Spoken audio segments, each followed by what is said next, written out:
नमस्कार. मी राधेश्याम प्रभाकर राऊत, नागपूर खापरखेडा येथून दिनांक 17/2/2025 ते 27/2/2025 पर्यंत इथे शिबिरार्थी म्हणून आलेलो आहे. आज निरोप घेत आहे. इथे येऊन अतिशय आनंद होतो आहे ह्या गोष्टीचा की अतिशय जुन्या काळापासून आलेली ही परंपरा या ठिकाणी सन्माननीय डॉक्टर साहेब तथा सर्व कार्यकर्ते आनंदाने, हिरिरीने आणि प्रेमाने सांभाळत आहे. अनेक व्याधी असलेले, वेगवेगळी व्याधी असलेले या ठिकाणी पेशंट येतात आणि बरे होऊन जातात. यासारखं सुख दुसरं काय असू शकते एखाद्या डॉक्टर मंडळींना.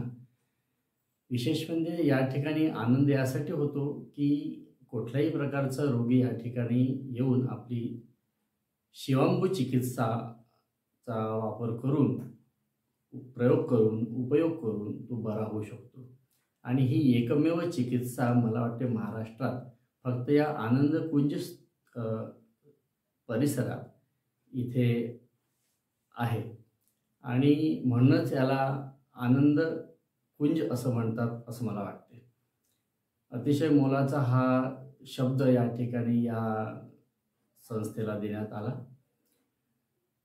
विशेष म्हणजे मला जो लाभ मिळाला तो मी मुळात फारसा व्याधिग्रस्त नाही, परंतु तरीही मला आंतरिक आणि मानसिक ही शांती मिळावी या उद्देशाने मी या ठिकाणी आलेलो आहे.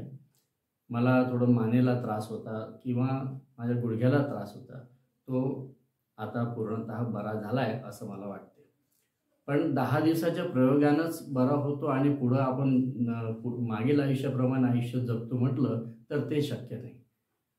आपल्याला येथून मिळालेलं जे ज्ञान आहे त्या ज्ञानाचा वापर आणि त्यांनी सरांनी दिलेल्या इन्स्ट्रक्शन्स, सरांनी दिलेले काही नीतिनियम आहेत त्या नीतिनियमाचा जर वापर आपण केला, उपयोग केला तर आपण पूर्णतः 100% बरे होऊ शकतो अशी मला या ठिकाणी खात्री द्यावीशी वाटते. हा निसर्ग इतका छान आहे की मला याआधी कुठे अशा स्वरूपाचा निसर्ग बघायला मिळाला नाही. पहाटेचं वारं माणसाला खूप सुखदायी असतं. जे वाऱ्यामध्ये किंवा पहाटेच्या वातावरणात जे ओझोन नावाचं वायू भरपूर प्रमाणात असतो त्याचा पूर्णतः लाभ या ठिकाणी मिळतो. पहाटेचं वारा खरी रक्तास लाली रोग प्रतिकारक असं संत सांगतात.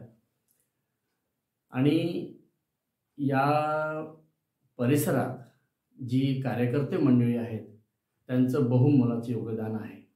आपण जर बघाल तर प्रत्येक व्यक्ती सकाळपासून संध्याकाळपर्यंत ह्या ना त्या कामासाठी गुंतलेला असतो आणि त्यांचं जे कष्ट आहे त्या कष्टाचंच फलित हे एवढं मोठं इथं साम्राज्य निर्माण झालेलं आहे. मसाज करणारे अतिशय प्रेमळ पद्धतीची माणसं आहेत आणि प्रत्येक व्यक्तीशी ते अति हितगुजपणे बोलतात, आनंदाने बोलतात आणि आनंदाने व्यवहार करतात. प्रत्येक व्यक्ती हा वेगवेगळ्या स्वभावाचा असतो. असं असून सुद्धा ते सर्व लोकांना सांभाळतात आणि प्रत्येक व्यक्तीला त्यांचं काम पूर्ण झाल्यानंतर ते स्वतः थँक्यू म्हणतात. ही सर्वात मोठी अतिशय चांगली गोष्ट आहे. आम्ही थँक्यू म्हणायला पाहिजे, आम्ही विसरतो, परंतु ती मंडळी विसरत नाही. आणि एकंदरीत सांगायचं झालं तर खूप अतिशय मोलाचं या ठिकाणी योगदान मिळतं आणि हा संबंध किंवा संपूर्ण जो सेवा आहे, ही जे संपूर्ण चिकित्सा आहे, ही चिकित्सा केवळ भारतात एकच ठिकाणी असून अतिशय शुद्ध, स्वच्छ, निर्मळ, निरामय अशा वातावरणात ही चिकित्सा केली जाते.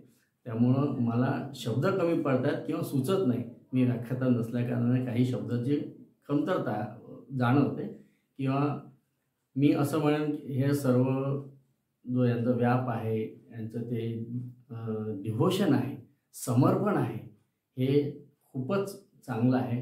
यांच्या समर्पणाला मी नक्की दाद देऊ इच्छितो आणि मी केवळ शिबिरार्थी म्हणून इथे आलेलो जरी असलो तरी जातेवेळी मी एक प्रचारक म्हणून इथून जातो आहे याची मी खातरजमा स्वतःशी करून घेतलेली आहे आणि तसा मी प्रयत्न पुढे माझ्यासोबत जे जे जुळतील लोक मी त्यांच्यापर्यंत हा विचार पोहोचवणार आणि या कार्यात वृद्धिंगत हो, हे कार्य वृद्धिंगत हो त्यासाठी जमेल ती मदत प्रत्यक्ष अप्रत्यक्षपणे करण्याचा पुरेपूर प्रयत्न करेल असे मी विश्वास दर्शवतो. धन्यवाद.